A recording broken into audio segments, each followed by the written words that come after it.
పొరుగు దేశం నుంచి వచ్చి మన ఇంట్లో మనల్ని కొట్టి వెళితే చర్చలు అంటూ మనం ప్రేమ లేఖలు రాయడం ఏమిటి? అమెరికా వెళ్ళి అక్కడ మన మంత్రి మా మీద దాడి జరిగిందని ఏడ్చుకోవడం ఏమిటి? ఎవరికి ఎలా సమాధానం చెప్పాలో అలాగే చెప్పాలి. గుజరాత్ ముఖ్యమంత్రిగా ఉన్నప్పుడు ప్రస్తుత ప్రధానమంత్రి నరేంద్ర మోదీ ఒక టీవీ షోలో చేసిన వ్యాఖ్యలివి. అంతర్జాతీయ ఒత్తిళ్లను కూడా దృష్టిలో పెట్టుకోవాలిగా అని టీవీ వ్యాఖ్యాత అన్నప్పుడు 100 కోట్లకు పైగా జనాభా ఉన్న మన దేశంపై ఒత్తిళ్లేమిటి అని కూడా మోదీ బదులిచ్చారు. ఇప్పుడు దేశ ప్రధానిగా నరేంద్ర మోదీ దేశ భద్రతను తన చేతుల్లోకి తీసుకున్నారు.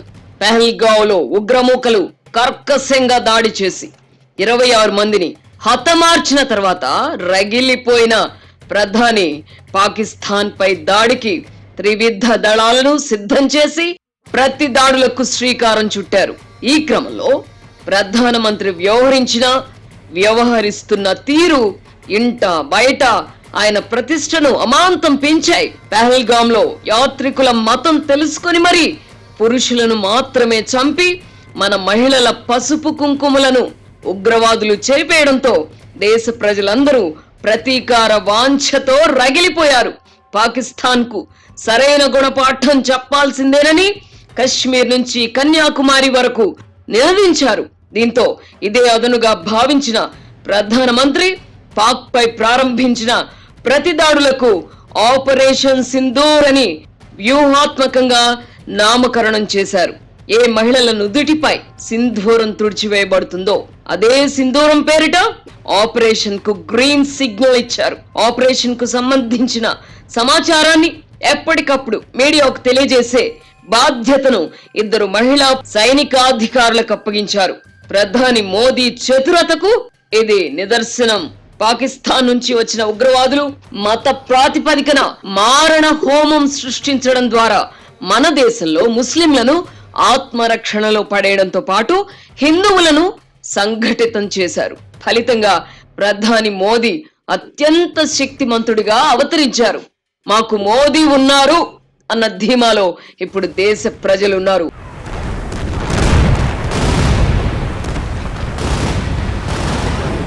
ఆపరేషన్ సింధూర్ ప్రారంభించిన రాత్రి పాకిస్తాన్ గడ్డపై తిష్ట వేసిన దాదాపు 100 మంది ఉగ్రవాదులను మట్టుబెట్టగలగడం మన దేశం సాధించిన విజయం.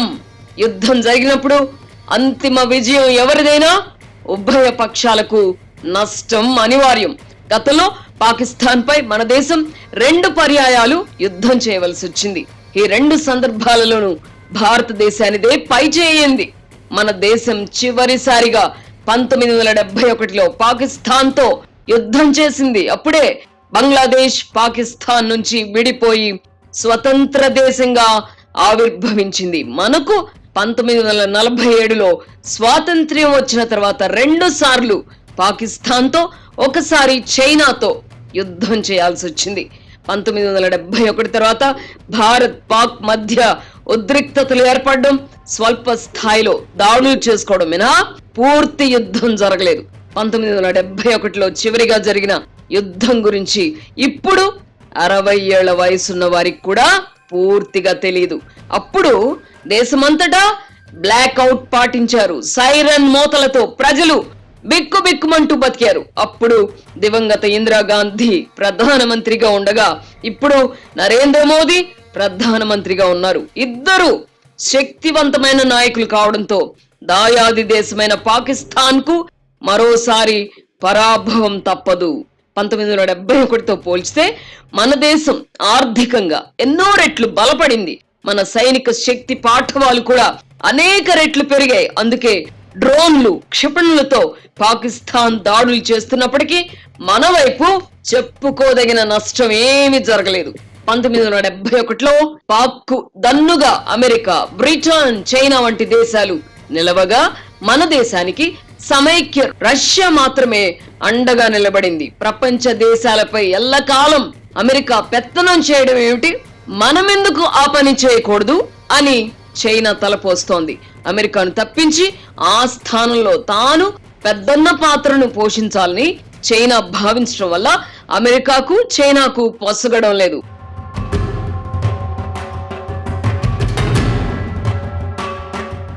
మరోవైపు భారతదేశం కూడా బలమైన ఆర్థిక శక్తిగా ఎదుగుతోంది. దీంతో భారత్ నుంచి ముప్పు తప్పదని భావించిన చైనా మనతో శత్రుత్వం పెంచుకుంటోంది.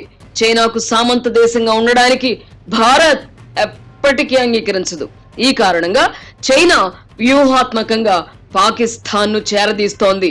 దాయాది దేశానికి వివిధ రూపాల్లో సహాయం చేస్తోంది. భవిష్యత్తులో చైనాతో తలపడాల్సి వస్తే భౌగోళికంగా పాక్ భూభాగం అమెరికాకు కావాలి. ఈ కారణంగా ఉగ్రవాదంపై తమది రాజీ లేని పోరు అంటూనే అమెరికా దొడ్డిదారిన పాకిస్తాన్ కు సహాయం చేస్తూ ఉంటుంది. ఈ నేపథ్యంలో సైనిక పరంగా అత్యంత శక్తివంతంగా ఉన్న రష్యా మాత్రమే మనకు అంతో ఇంతో అండగా నిలవచ్చు. పశ్చిమ దేశాలతో ఉన్న వైరం కారణంగా రష్యా కూడా చైనాకు పూర్తి వ్యతిరేకంగా వ్యవహరించే పరిస్థితి లేదు. ఈ కారణంగానే ఉగ్రవాదాన్ని పెంచి పోషిస్తున్న పాకిస్తాన్ కు ఆర్థిక సహాయం చేయవద్దని అంతర్జాతీయ ద్రవ్య నిధి సంస్థకు భారత్ విజ్ఞప్తి చేసిన శుక్రవారం నాడే $100 కోట్ల సహాయం అందించడానికి అంగీకారం తెలిపింది. అంతర్జాతీయంగా ఎవరి ప్రయోజనాలు వారికి ఉంటాయి. రష్యా ఉక్రెయిన్ మధ్య యుద్ధం కారణంగా ఉభయ దేశాలు నష్టపోయాయి. రష్యాకు తిరుగులేని సైనిక శక్తి, ఆయుధ సంపద ఉన్నప్పటికీ పశ్చిమ దేశాలు ముఖ్యంగా అమెరికా అండతో ఉక్రెయిన్ ఎదురొడ్డి నిలబడగలుగుతోంది.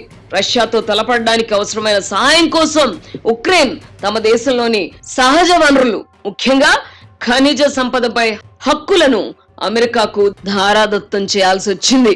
మరోవైపు రష్యా కూడా పూర్వంగా ఉన్నట్టుగా ఆర్థికంగా పటిష్టంగా లేదు. మొత్తం మీద ఈ యుద్ధం వల్ల బలవంతుడు బలహీనుడు కూడా నష్టపోయారు, నష్టపోతున్నారు.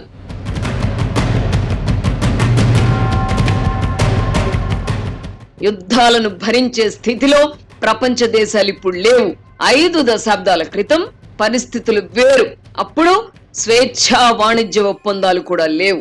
1971 యుద్ధ సమయంలో అంతర్జాతీయ పరిణామాలు మన దేశ ప్రజలపై ప్రభావం చూపలేదు. ఇప్పుడు మన దేశం నుంచి ఎగుమతులు దిగుమతులు కూడా పెరిగాయి. అమెరికా అధ్యక్షుడిగా ట్రంప్ 2వ పర్యాయం బాధ్యతలు చేపట్టిన తర్వాత వివిధ దేశాలపై సుంకాలను పెంచడంతో ప్రపంచ దేశాలు అల్లాడిపోయాయి. ప్రపంచీకరణ ఫలితం ఇది. గతంలో ఉంటే తినేవాళ్ళం, లేకుంటే పస్తులుండేవాళ్ళం. ఇప్పుడు పరిస్థితి వేరు. అలా అని పాకిస్తాన్ కు గుణపాఠం చెప్పకుండా ఉండలేం. మన దేశంతో యుద్ధం చేసి నెగ్గలేని పాకిస్తాన్ ఉగ్ర మూకలను పెంచి పోషించి మన పైకి ఉసిగొలుపుతోంది. కశ్మీర్ అందాలను ఆస్వాదించడానికి వెళ్లిన పర్యాటకులను వారి భార్యల కళ్ళెదుటే కాల్చి చంపిన ఉగ్రవాదులకు ఆశ్రయం ఇవ్వడం ద్వారా మన దేశాన్ని పాకిస్తానే యుద్ధ రంగంలోకి లాగింది. కుల మతాలతో సంబంధం లేకుండా దేశ ప్రజల భావోద్వేగాలు పతాక స్థాయికి చేరుకున్నాయి. ఉగ్రవాదులను పెంచి పోషిస్తున్న పాకిస్తాన్ కూడా బావుకుంటుంది ఏమీ లేదు. పాముకు పాలు పోసి పెంచితే అది ఏదో ఒక రోజు మనల్నే కాటేస్తుంది. పాకిస్తాన్ కు కూడా ఈ పరిస్థితి ఎదురవుతోంది.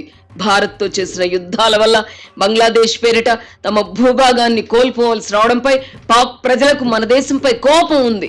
దీన్ని ఆసరాగా తీసుకుని ఉగ్ర సంస్థలు పుట్టుకొచ్చాయి. భారత్ తో నేరుగా తలపడి నెగ్గే పరిస్థితి లేనందున ఉగ్ర మూకల ద్వారా మన దేశంలో అలజడులు సృష్టించే ప్రయత్నం పాకిస్తాన్ చేస్తోంది. ఈ క్రమంలో పాక్ లో తిష్ట వేసిన ఉగ్రవాదులు మరింత శక్తిమంతులుగా మారారు. పాకిస్తాన్ గూఢచార సంస్థ ISI ద్వారా ఉగ్రవాదులకు శిక్షణ ఇస్తున్నారు. ఫలితంగా పాక్ మిలిటరీకి ఉగ్రవాద సంస్థలకు మధ్య విడదీయరాని బంధం ఏర్పడింది. పాకిస్తాన్ లో ప్రజా ప్రభుత్వం కంటే మిలిటరీనే శక్తివంతమైనది. సైన్యాన్ని ధిక్కరించి పాక్ ప్రధానమంత్రులు పదవిలో కొనసాగలేరు. గతంలో ఎంతో మంది సైన్యాధ్యక్షులు ప్రధానమంత్రులను తొలగించి పాలనా పగ్గాలు చేపట్టడం చూసాం. అదే సమయంలో ఉగ్రవాద సంస్థలను కాదని స్వతంత్రంగా వ్యవహరించే పరిస్థితి సైన్యానికి కూడా లేదు. సైన్యాన్ని ఉగ్రవాదులు తమ అదుపులో పెట్టుకోగా ప్రభుత్వాలను సైన్యం తన అదుపులో పెట్టుకుంటోంది. స్థూలంగా పాక్ పరిస్థితిది.